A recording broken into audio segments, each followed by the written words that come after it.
त्वमेव साक्षात् श्रीमहालक्ष्मी महासरस्वती महाकाली त्रिगुणात्मिका कुण्डलिनी साक्षात् श्री आदिशक्ति माताजी श्री निर्मला देव्यै नमो नमः। ॐ त्वमेव साक्षात् श्रीकल्की साक्षात् श्री आदिशक्ति माताजी श्री निर्मला देव्यै नमो नमः। ॐ त्वमेव साक्षात् श्रीकल्की साक्षात् श्री सहस्रार स्वामिनी मोक्ष प्रदायिनी माताजी श्री निर्मला देव्यै नमो नमः।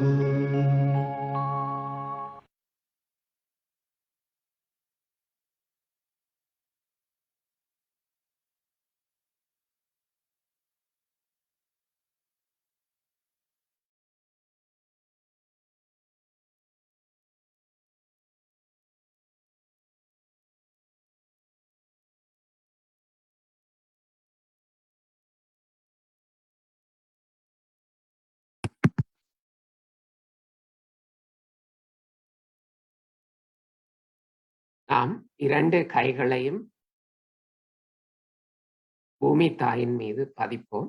பதித்து நம்மை சமநிலைக்கு எடுத்து வருவோம்.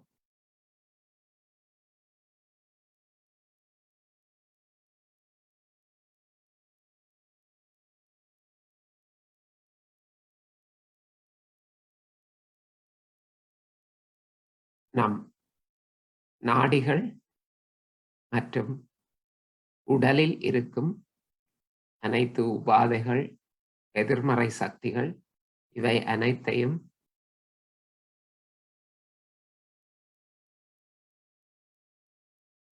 பூமி தாய் வழியாக நம்முள் இருந்து எடுத்து விடுவோம், அகற்றி விடுவோம்.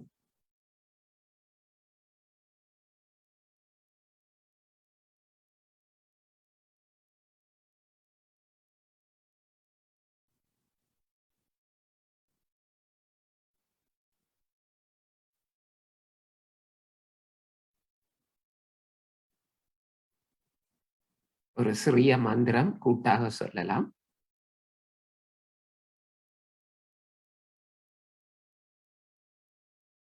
ஸ்ரீ ஆதி பூமி தேவி மாதா நமோ நமக கூட்டாக சொல்வோம்.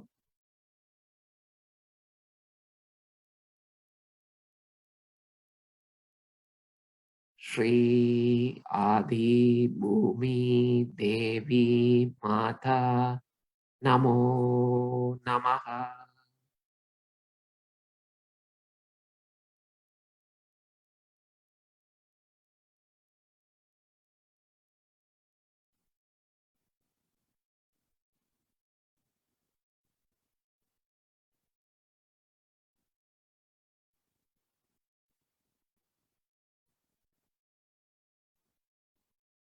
போது இடது கை மடி மீது வரட்டும், வலது கை தொடர்ந்தும் பூமியில் இருக்கட்டும்.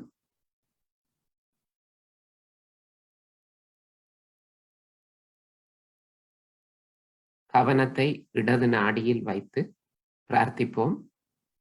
அன்னையே, நம் இடது நாடியில் நமக்கு தூய விருப்பத்தை, சுத்த இச்சையை அருளுங்கள்.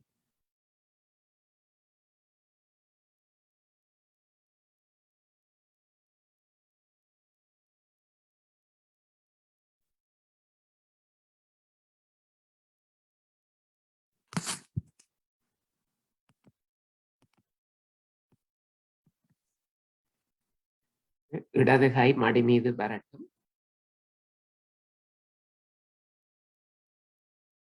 வலது கை மடி மீது வரட்டும். 2 கைகளும் மடி மீது. இடது கை ஆகாயத்தை நோக்கி செல்லட்டும்.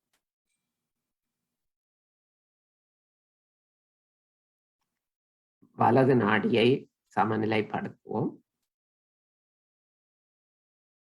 அன்னையே,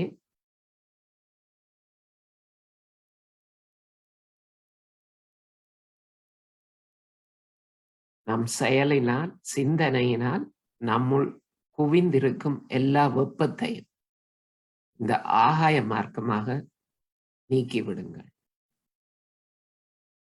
நமக்கு தூய கவனத்தை தாருங்கள்.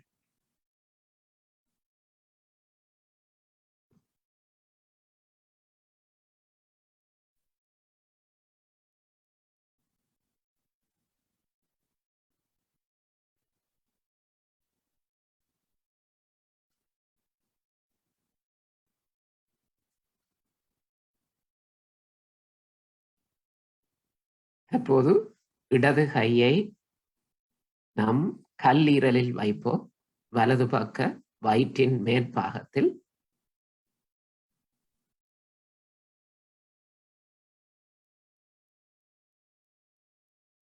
அன்னையே, நமது ஈரலில் இருக்கும் அனைத்து வெப்பத்தையும் நீக்கி அதை சமநிலைக்கு, பேலன்ஸ் ஸ்டேட்டிற்கு எடுத்து வர அருள் தாருங்கள்.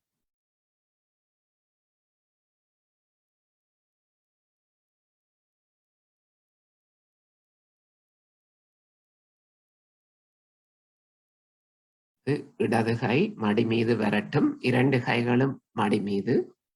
சில நொடிகள் நம் மைய நாடியில் கவனத்தை வைத்து தியானிப்போம்.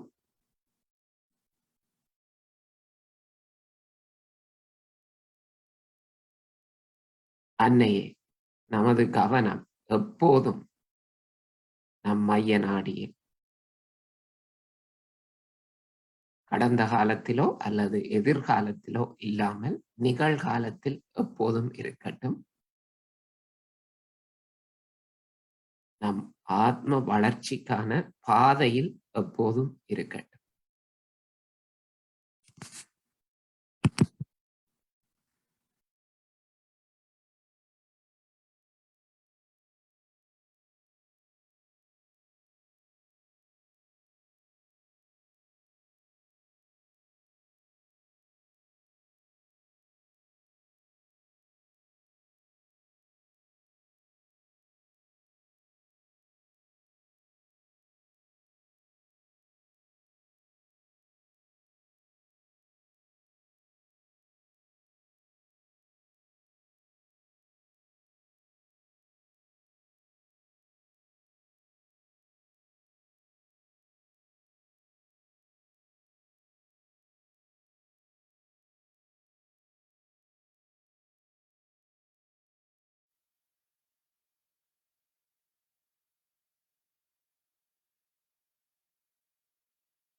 இப்பொழுது நமது வலது கையை நமது நெற்றியில் வைப்போம். வைத்து நாம் கடந்த வகுப்பில் பார்த்த 3 மந்திரங்கள் கூறுவோம். தர்மம் சரணம் கச்சாமி.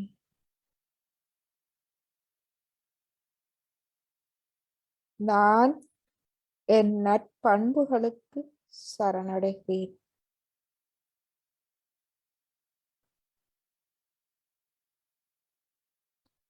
புத்தம் சரணம் கச்சாமி. நான் எனது ஞானத்துக்கு எனது ஆத்மாவுக்கு சரணடைகிறேன். சங்கம் சரணம் கச்சாமி.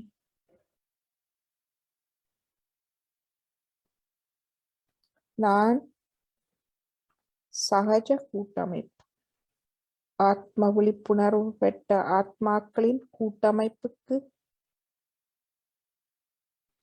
முழுமைக்கு பரம்பொருளுக்கு சரணடைகிறேன்.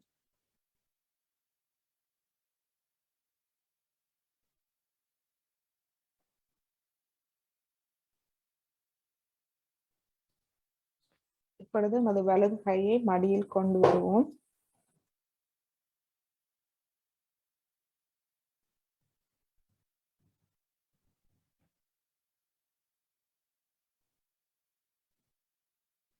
சிறிது நேரம் தியானிப்போம்.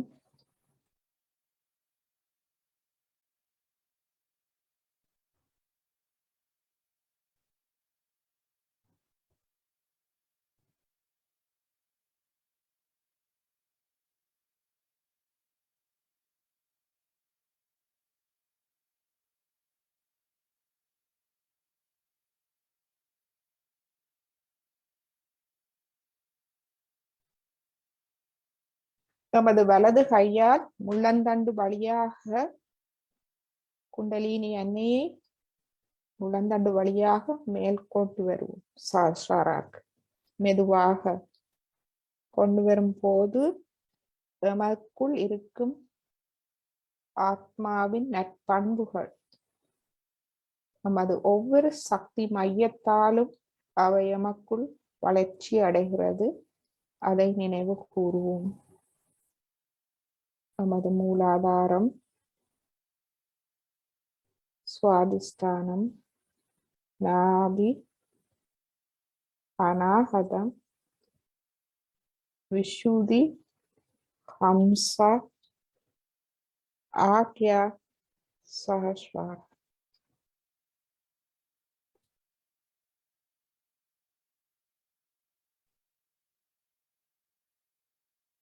இவ்வாறு 2-3 தடவை நாங்கள் வலது கையால் மேலே கொண்டு வருவோம்.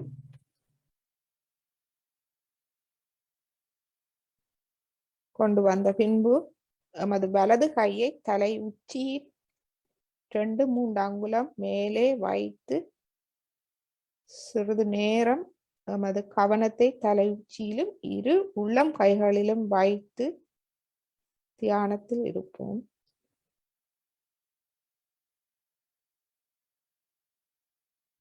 நிகழும் மாற்றங்களை நீங்கள் சாட்சி பாவமாக பாருங்கள்.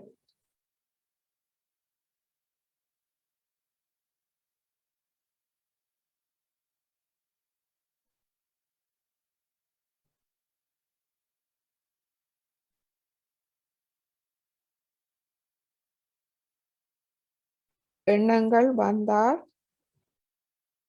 ஒரே ஒரு மந்திரம்தான், மன்னிப்பு. எண்ணங்களை மன்னித்து விடுங்கள். கவலைகளை மன்னித்து விடுங்கள். சந்தேகங்களை மன்னித்து விடுங்கள். பிரச்சனைகளை மன்னித்து விடுங்கள். நான் மன்னிக்கிறேன்.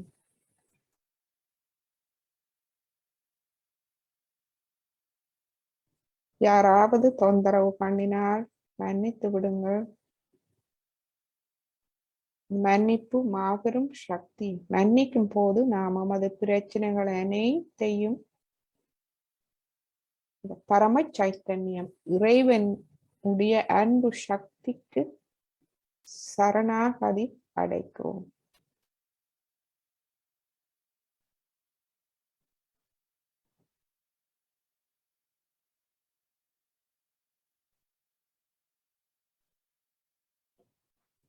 இன்று நாம்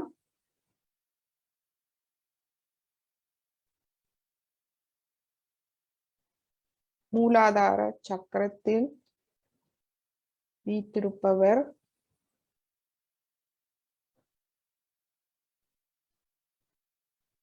ஸ்ரீ கணேச சக்தியாகும்.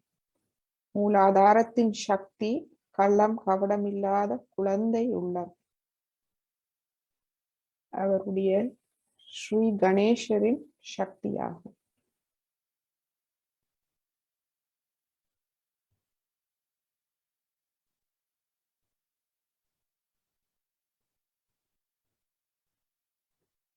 ஸ்ரீ கணேசர் எமது மூலாதார சக்கரத்துக்கும் பூமி மாதாவுக்கும் நிறைய தொடர்பு இருக்கிறது. எனவே மூலாதார சக்கரத்தை வளம்படுத்த நாம் பூமி மாதாவில் அமர்ந்து தியானம் செய்வது மிகவும் சிறந்தது. பூமி மாதா ஸ்ரீ கணேசா சக்தியை சுயம்பு ஆக தானாக பல இடங்களில் உருவாக்கியுள்ளார்.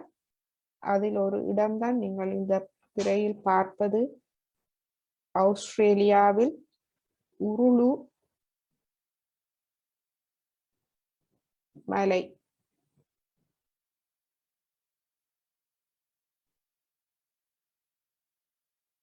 இது ஆயர்ஸ் ராக் என்று சொல்லப்படும்.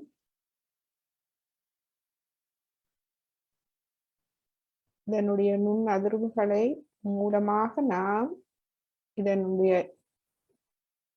சக்தியை உணர்ந்து கொள்ளலாம்.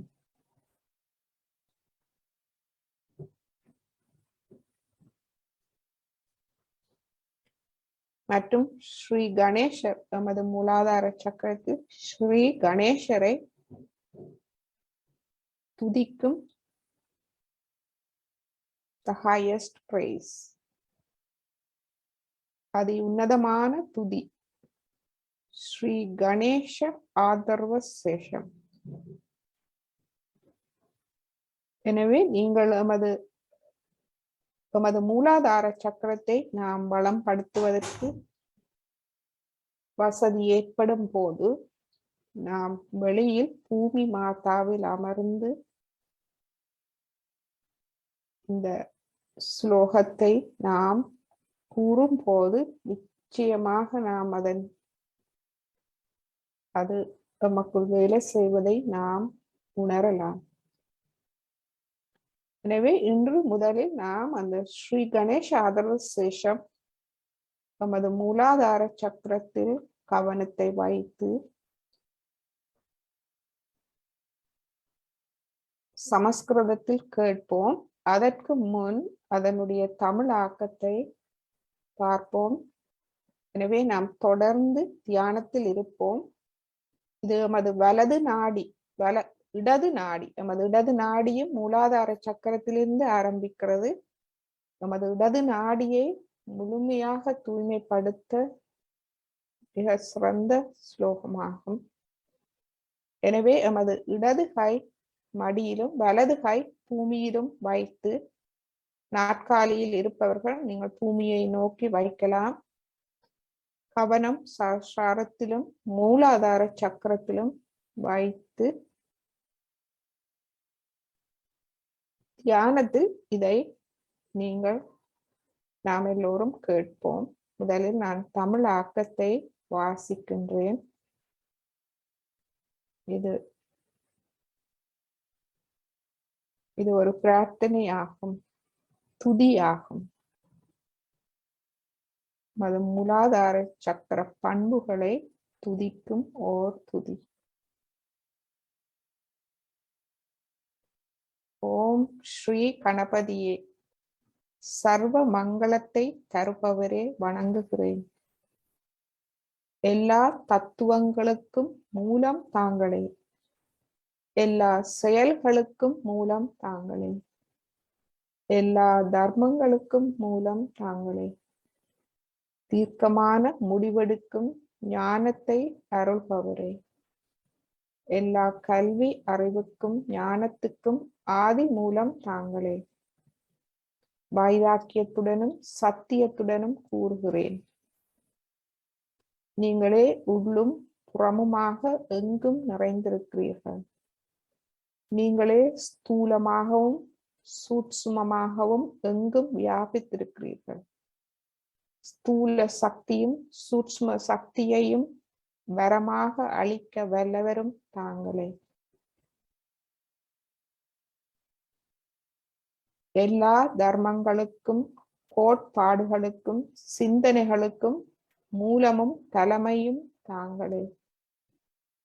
தாங்களே சீடராகவும் ஆசானாகவும் கற்பிக்கும் கருப்பொருளாகவும் இருக்கிறீர்கள்.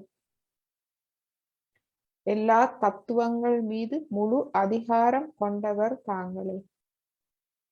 தாங்களே கிழக்கிலும் மேற்கிலும் தெற்கிலும் வடக்கிலும் மேலிருந்தும் கீழிருந்தும் எங்களை பாதுகாக்கிறீர்கள். எல்லா வஸ்துக்களிலும் உள்ளும் புறமுமாக வியாபித்து சமநிலையில் இருக்கிறீர்கள். தாங்களே மந்திர சொற்கள் மயமாகவும் சித் ஸ்வரூபமாகவும் ஆனந்தமயமாகவும் பிரம்மமயமாகவும் இருக்கிறீர்கள். சகஸ்ராரத்தில் சச்சித் ஆனந்த ஸ்வரூபமாக இருக்கிறீர்கள். உள்ளார்ந்த தத்துவமாகவும் வியாபித்திருக்கிறீர்கள். தாங்களே பிரம்மாவாக எங்களுக்கு காட்சி அளிக்கிறீர்கள்.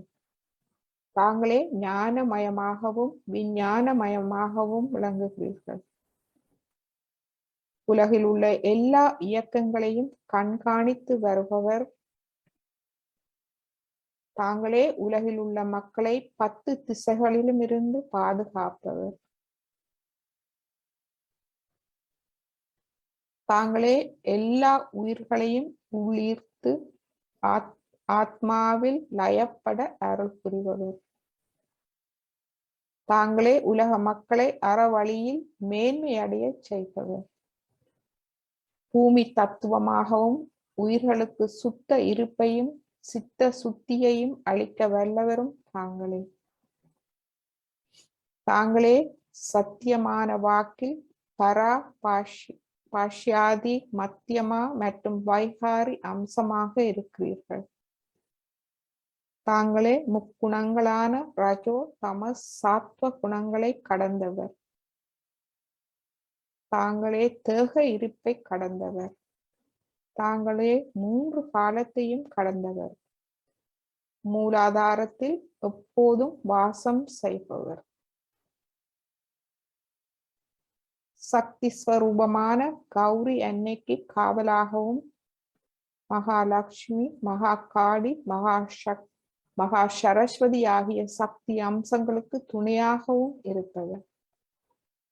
தாங்களே பிரம்மா, தாங்களே விஷ்ணு, தாங்களே ருத்ரர், தாங்களே இந்திரன், தாங்களே அக்னி ஸ்வரூபம், தாங்களே வாயு ஸ்வரூபம், தாங்களே சூரிய ஸ்வரூபம், தாங்களே சந்திரஸ்வரூபம், தாங்களே அனைத்து புவனங்களும் தோன்ற காரணமாக இருந்த பரபிரம்ம ஸ்வரூபம். எல்லா கணங்களுக்கும் காவல் தலைவராக இருப்பவரே. எல்லா வர்ணனைத்தாருக்கும் நிரந்தர பாதுகாப்பு அளிப்பவரே. அணுக்களுக்குள்ளும் பரமாணுக்களுக்குள்ளும் வாசம் செய்பவரே. ஸ்தூல வஸ்துக்களுக்கு ஆதாரமாக இருப்பவரே. ஏக சித்தத்துடன் தவம் செய்யும் தவசீலரின் ரூபமாக இருப்பவரே. உயிர்களுக்கு பூர்வ ரூபமாகவும் யோகிகளுக்கு மத்திய ரூபமாகவும் திகழ்பவரே. ஆன்மீக தேடுதல்களும் வைராக்கியமும் கொண்ட யோகிகளுக்கு வரமளித்து காப்பவரே, தூய விருப்பத்துடன் பரம்பொருளை அடைய விரும்பும் சாதகர்களுக்கு மைய நாடியில் வாசம் செய்கிறீர்கள். அணுவின் வடிவமாகவும் பிந்து ரூபமாகவும் ருத்ர ரூபமாகவும் நாத ரூபமாகவும் குழந்தை பாக்கியம் அளிக்க வல்லவரும் மந்திர சொற்களிலும் எல்லா இலக்கியங்களிலும் ஸ்ரீ கணேச வித்தியாகவும் இருக்கிறீர்கள். எல்லா கணங்களுக்கும் ரிஷியாக இருக்கிறீர்கள். காயத்ரி மந்திர ஒலியிலும் ஓம் என்ற ஒலியிலும் கணபதி தேவதாவாக இருக்கிறீர்கள். ஓம் கம் கணபதையே நமஹா. ஸ்ரீ கணபதியே வந்தனம்.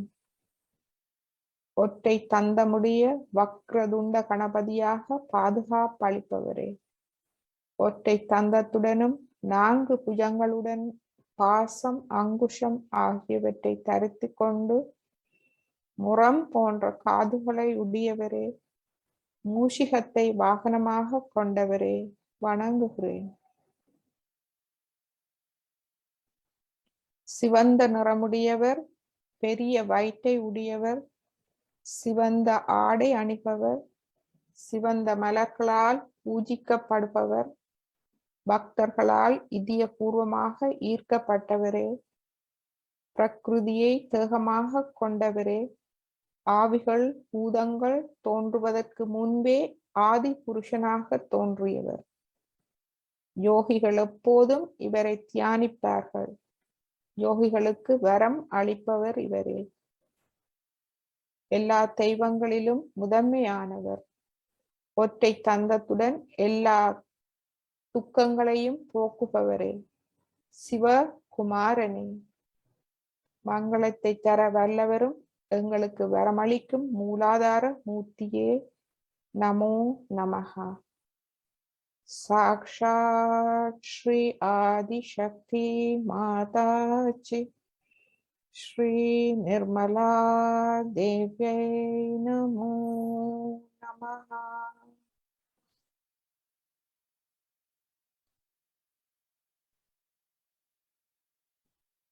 இப்பொழுது நமது வலது கையை நாம் அடுக்கி கொண்டு வரலாம்.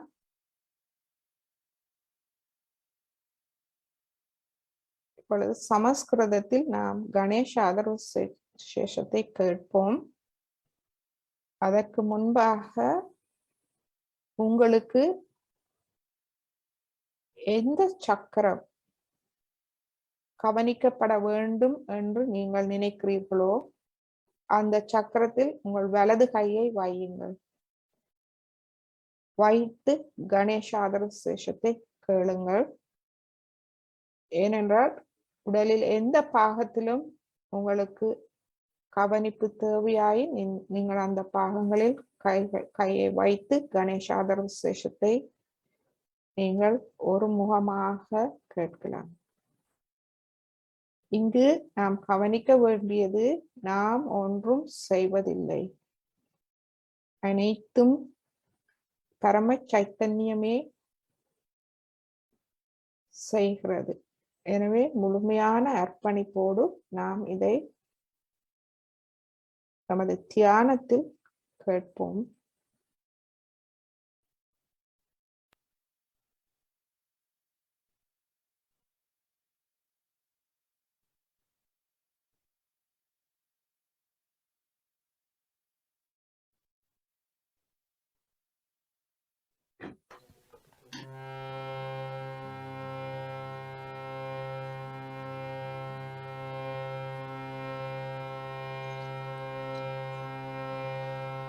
Oh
आवा पश्चातात् आवा पुरस्तात् आवोत्तरातात् आवा दक्षिणातात् आवा चोर्ध्वातात् आवाधरातात् सर्वतो मां पाहि पाहि समन्तात् त्वं वाङ्मया स्वं चिन्मया त्वम् आनन्दमया त्वं ब्रह्ममया त्वं सच्चिदानन्दद्वितीयोऽसि त्वं प्रत्यक्षं ब्रह्मासि त्वं ज्ञानमयो विज्ञानमयोऽसि सर्वं जगदिदं त्वतो जायते सर्वं जगदिदं त्वतस्तिष्ठति सर्वं जगदिदं त्वयि लयमेष्यति सर्वं जगदिदं त्वयि प्रत्येति त्वं भूमिरपो अनलो अनिलो नभः त्वं चत्वारि वाक्पदानि त्वं गुणात्रयातीतः त्वं देहात्रयातीतः त्वं कालात्रयातीतः त्वं मूलाधारस्थितोऽसि नित्यं त्वं शक्तित्रयात्मकः त्वं योगिनो जयन्ति नित्यं त्वं ब्रह्मा स्वं विष्णु स्वं रुद्रा स्वं इन्द्रा स्वं अग्नि स्वं वायु स्वं सूर्या स्वं चन्द्रमा स्वं ब्रह्मा भूर्भुवः स्वरों गणादीं पूर्वमुच्चार्य वर्णादीं तदनन्तरम् अनुस्वारः परातरः अर्धेन्दुलसितं तारेण रुद्धम् एतत् तव मनुस्वरूपं गकारः पूर्वारूपम् आकारो मध्यमारूपम् अनुस्वाराश्चान्त्यारूपम् बिन्दुरुदरारूपम् नादः सन्धानं सहिता सन्धिः सैषा गणेशा विद्या गणका ऋषिः निषद् गायत्री छन्दः गणपतिर्देवता ॐ गं गणपतये नमः एकदन्ताय विद्महे वक्रतुण्डाय धीमहि तन्नो दन्ती प्रचोदयात् एकदन्तं चतुर्हस्तं पाशामङ्कुशधारिणं रदं च वरदं हस्तैर्बिभ्रणं मूषध्वजं रक्तं लम्बोदरं शूर्पकर्णकं रक्तवाससं रक्तगन्धनुलिप्ताङ्गं रक्तपुष्पैः सुपूजितं भक्तानुकम्पिनं देवं जगत्कारणम् अच्युतम् आविर्भूतं च सृष्टयादो प्रकृते पुरुषात् परम् एवं ध्यायति यो नित्यं सः योगी योगिनां वरः नमो व्रातपतये नमो गणपतये नमः प्रमथपतये नमस्ते अस्तु लम्बोदराय एकदन्ताय विघ्ननाशिने शिवसुताय श्रीवरदामूर्तये नमो नमः साक्षात् श्री आदिशक्ति माताजी श्री निर्मला देव्यै नमो नमः।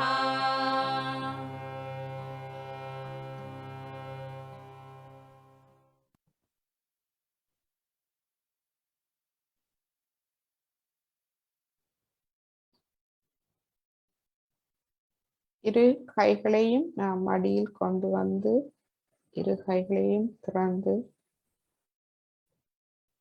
நன்றாக அவதானிப்போம். நமது உச்சம் தலை இரு கைகள்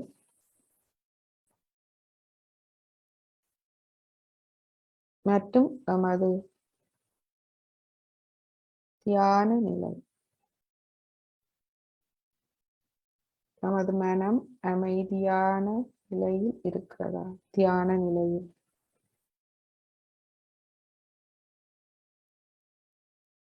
நமது தியானத்தை குழப்பும் எதுவாயினும் இந்த கணம் நாம் அவற்றை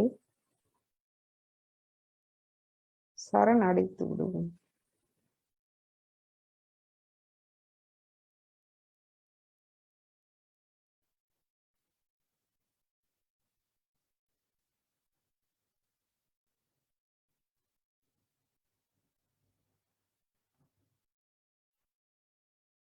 நமக்குள் பணிவையும் கருணையையும் நமது இருதயத்தில் நிரப்புவோம். அன்பை நிரப்புவோம்.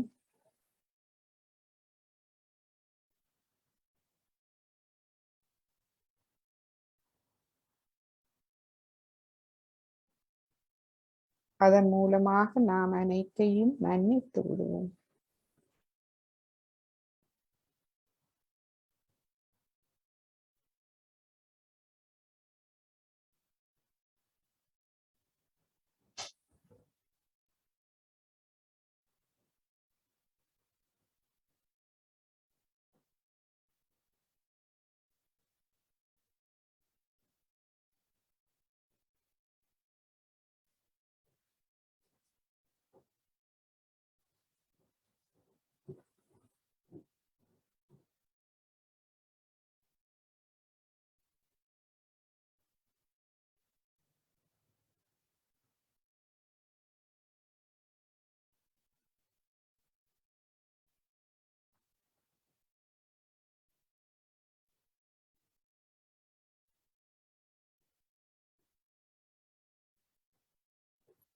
இப்பொழுது நாம் ஸ்ரீமாத்திஜியின் ஒரு அருள் உரையை கேட்போம்.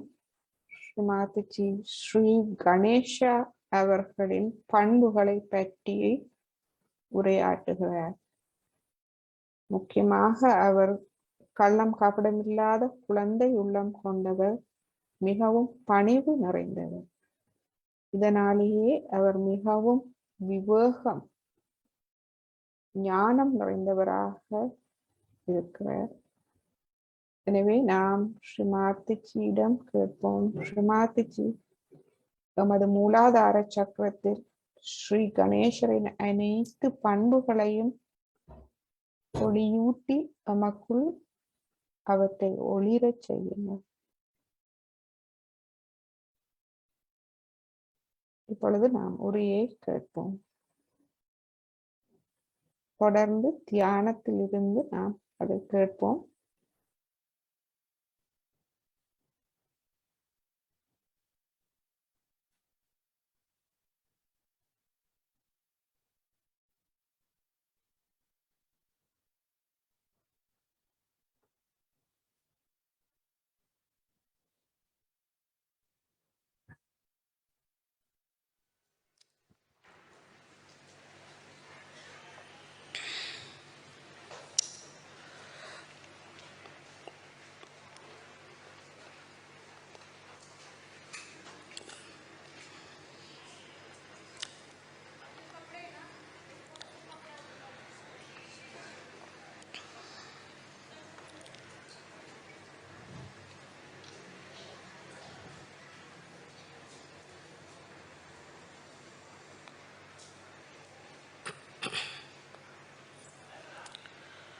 Today we'll be having Sri Ganesha Puja, followed by Raja Rajeshwari. So many names have been described of the goddess, especially Adi Shankaracharya called her Raja Rajeshwari, meaning she is the queen of all the queens. Also, for Mother Mary, they have used this title in the West. These ideas have come from the pagan religion, as I have told you before, and that they didn't come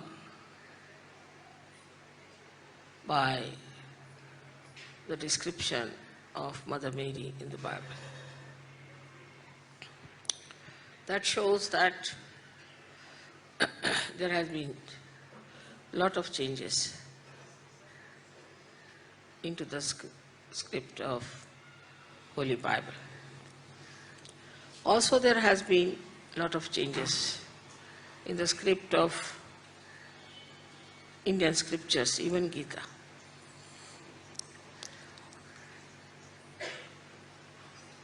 And that's how the derailment in every religion started. And the intellectuals took advantage of it, started projecting their own idea, saying things, describing things which were absolutely against divine power. We are all very fortunate people on this earth that you have discovered the reality. And you see that all these things which were mythological are true. All the things that are intellectual is not true. Also, whatever are used for the purpose of dividing people from each other are not true. Because we believe in all the religions, that's why every religious person, so-called, is against us. Because you are supposed to believe only in one religion and fight all the rest. If you believe in all religions, that means you are absolutely not religious. This is the concept. And that shocks them that we believe in all the religions and we respect all the incarnations and that we believe in the integration of all these deities. Regarding Ganesha, it must have been a big revelation for you people who are from the Western countries. Even in the north, I don't find Ganesha is so much worshipped as worshipped in the south, especially in this area and also in Maharashtra. Because in Maharashtra we have 8 Swayambhu Ganeshas and they all believe in it. It is now said that it is all blind faith and this and that. But now you have seen the Ganesha standing behind me, within me. It's just to prove that there is a deity called Ganesha. You'll be given those photographs where Ganesha is half-face sitting here and the rest is my sari and all that.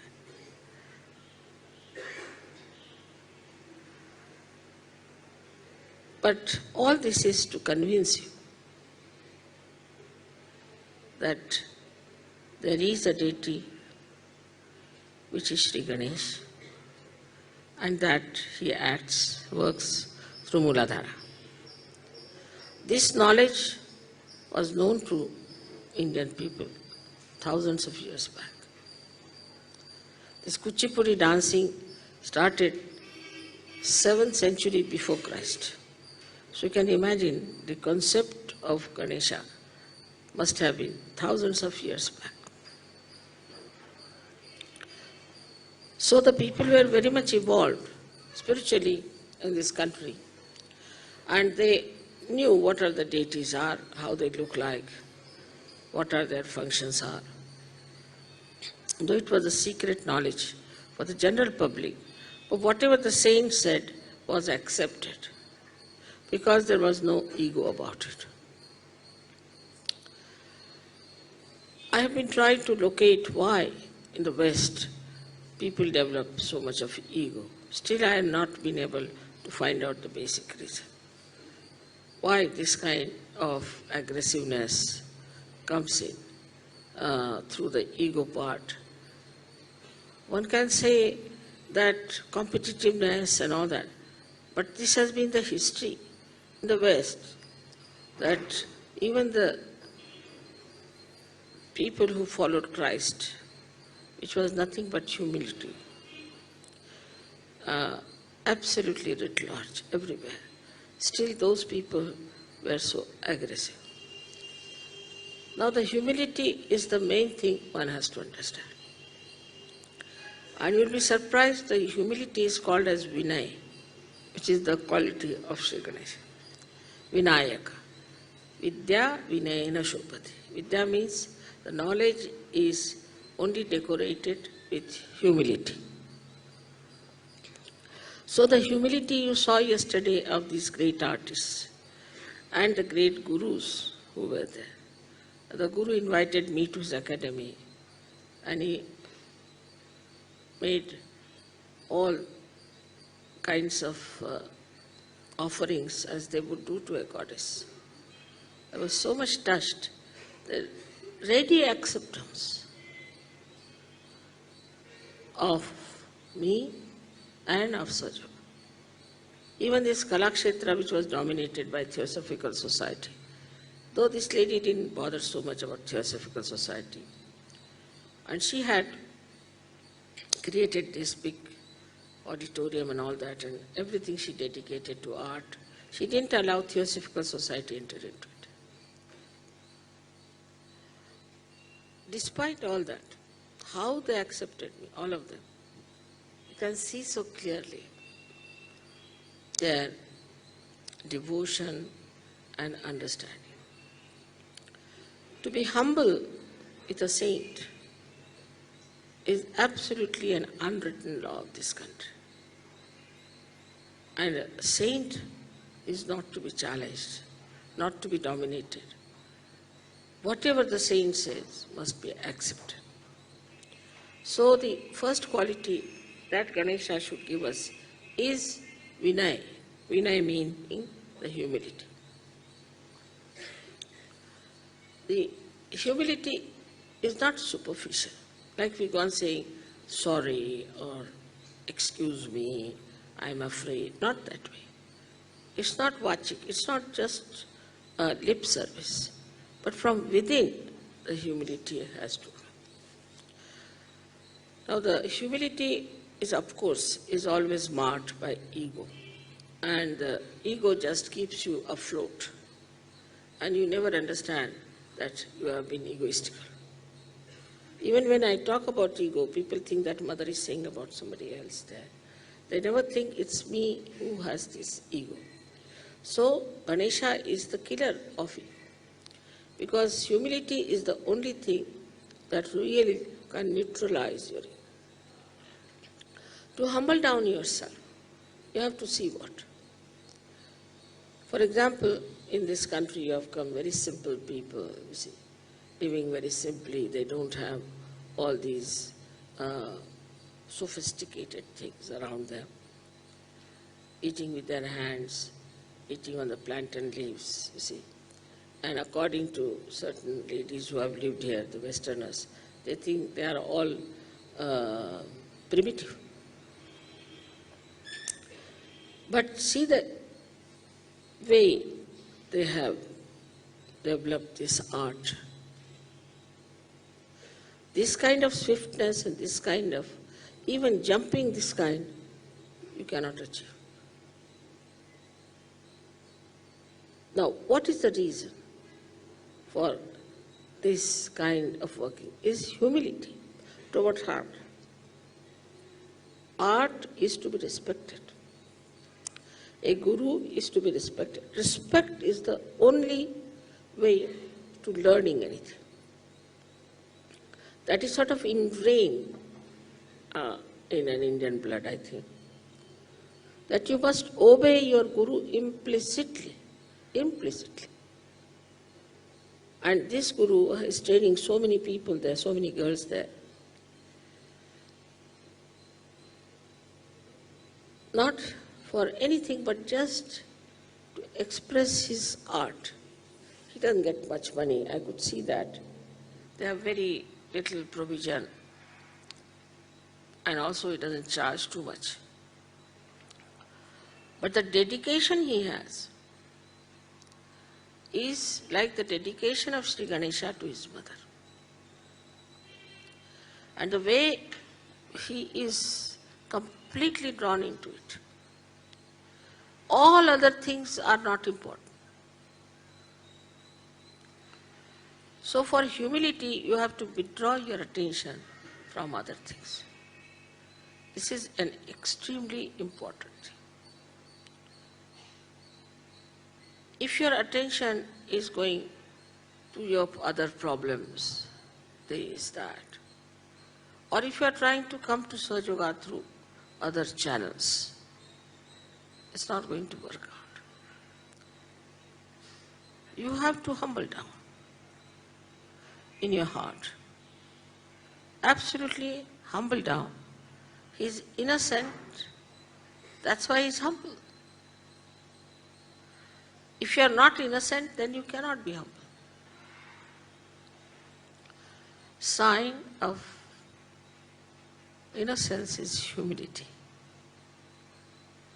A good child, a nice innocent child, is extremely obedient. Whatever you tell them, they just obey. I know my grandchildren, once we were going to Nepal and it was very cold there. And their mother said they won't take anything on their heads. I said, I'll do it in one minute. I just called them, gave them pieces of ordinary cloth. I said, you have to cover your head. All right. We put it on their head, put it properly, fixed it up. They were looking a little queer, but they didn't mind. This is what is missing. And that's why we find the depth is less.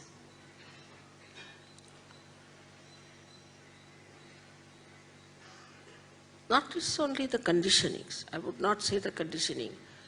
People are out of conditioning. Even Indians have become like that.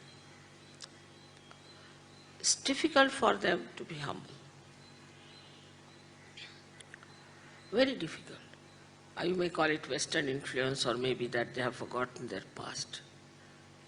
But humility is so important. Like, I must tell you, from our childhood, though I was born in a Christian family, we had to touch the Mother Earth and ask for forgiveness first to your head.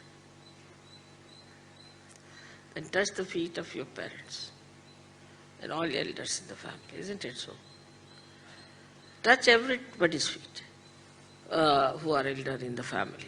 Even some old servants, you see, who had looked after our elder brothers and all that, touch their feet also. But that humility is lacking. And that dignity that elders should have is also not there. But whatever it is, it was our duty to touch everybody's feet and not to discuss the elders. So this will create such a beautiful atmosphere in Sahaja Yoga. If you insist that, am I humble in doing this? Just ask a question. Have I been humble in doing this or in saying this? Now the problems are criticizing the leaders. They are leaders because they deserve it. The day I find they are no good, I'll throw them out. Also, you know that very well. But there is no humility.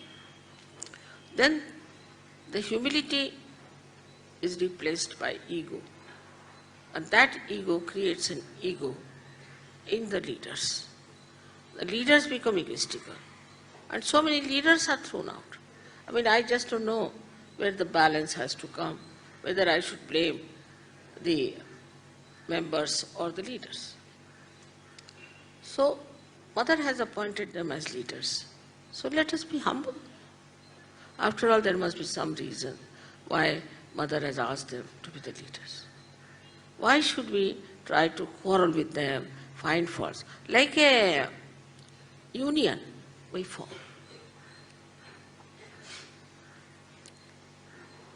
So Sri Ganesha, who is so humble, and his Ganas are even more humble in a way, because he won't tolerate any Gana who is not humble to Mother. With a little movement of the eyes, they are there to fight and to do whatever it is that's suggested. And they understand every angle of the eye of their mother, what is to be done. So this kind of dedication only can make you deeper and deeper. Now, maybe that the way we know about that in the West, we have to spread out more, we have to advertise more, we have to talk about ourselves more, we have to boast about ourselves more. The more you do it, the more successfully. That's what you see every day. They boast, I believe. You see, who are you to believe or not to believe? Who are you to say this? But sort of, see, your image has to go like that, a man of great personality or some sort of a big profile. You create a profile. Absolutely artificial, nonsensical. And very surprising, to such a profile, which is so artificial, people bow. Maybe they are also artificial. That's why they bow to these artificial people. I'm surprised. I mean, these are well-known crooks. People know they are crooks. They have done all kinds, but still they will prostrate before them.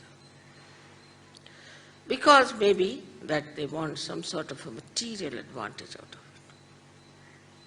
Or I don't know, some sort of an artificial advantage. Even taking a photograph with such a man is regarded as something very great. So all these ideas must be seen through by Saj Yogis. They have to see through this joke, this drama, what's going on, and also reflect it back and introspect and see, I hope I don't have this in me. Sometimes we laugh at others, but we ourselves are in it. So once we start introspecting, we see within ourselves, yes, this is there. There are certain Saj Yogis in certain countries have always been reported as, suddenly they say, Mother has given me special powers. Or they say, I am Mahamataji. Also there was one like that, Mahamataji.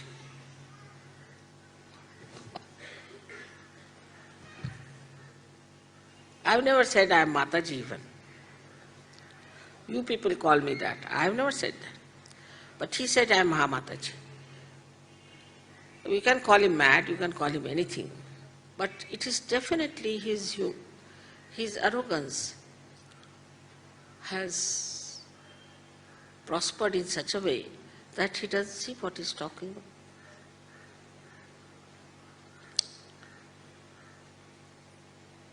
This is how also you pamper the ego of your leaders by attacking him. The more you attack him, he reacts. And when he reacts, his ego goes on pumping like that.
இப்பொழுது சிறிது நேரம் அமைதியான தியானத்தில் இருந்து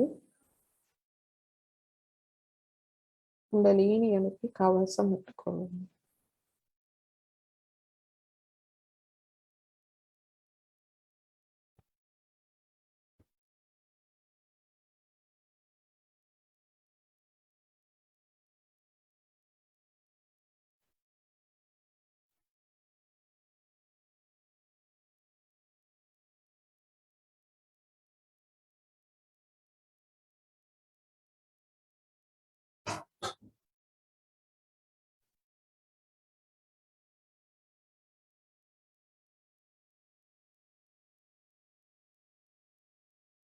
ஸ்ரீ மாதாஜி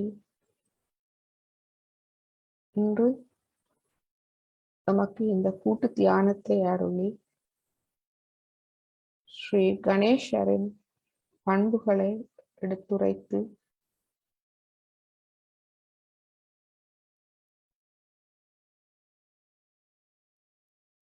நமக்கு அருமையான தியானத்தை தந்ததற்கு கோடான கோடி நன்றி.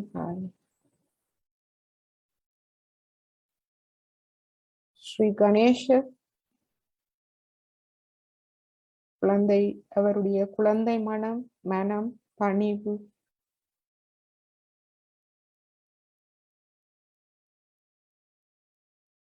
என்பன அவருக்கு அது ஒரு மங்களகரமான அவருடைய இயல்பு. மற்றும் அவர் முழுமையாக தனது கௌரி அன்னை மாதாவிடம் அர்ப்பணிப்பு நிறைந்தவர். அதனாலேயே அவர் ஞானம் நிறைந்தவராக இருக்கின்றார். அவர் ஞானம் நிறைந்தாலும் மிகவும் பணிவு உடையவர். பணிவே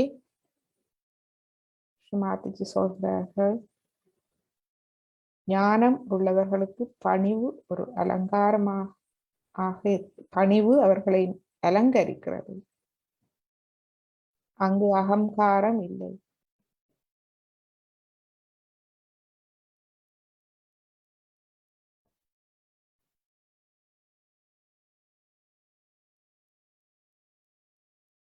இப்பொழுது நமது அன்னை குண்டலினி எழுப்பி கவசம் விட்டுக் கொள்வோம்.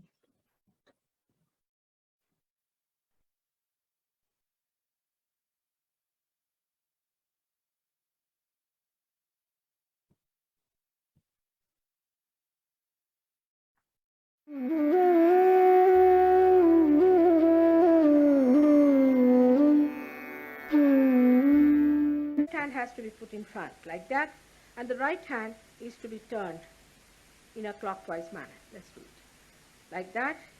So start moving it up, take it up like this, take it up, push back your head and loosen your shoulders and give it a twist. Now you tighten there. One. You'll see the results just now, the proof of it. Now again do it.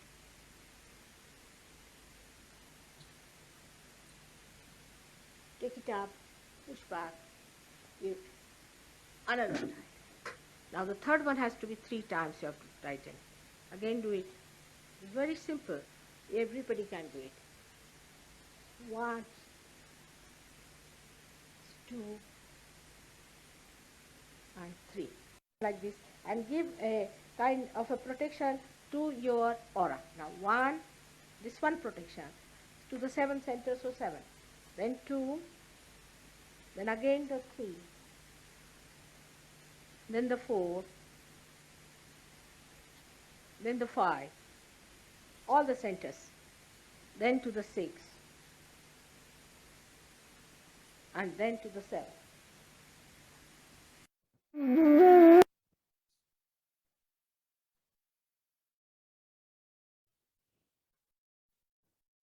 Jai Sri Mataji. அனைவருக்கும் வணக்கம். இப்பொழுது unmute பண்ணி நீங்கள் கதைக்கலாம்.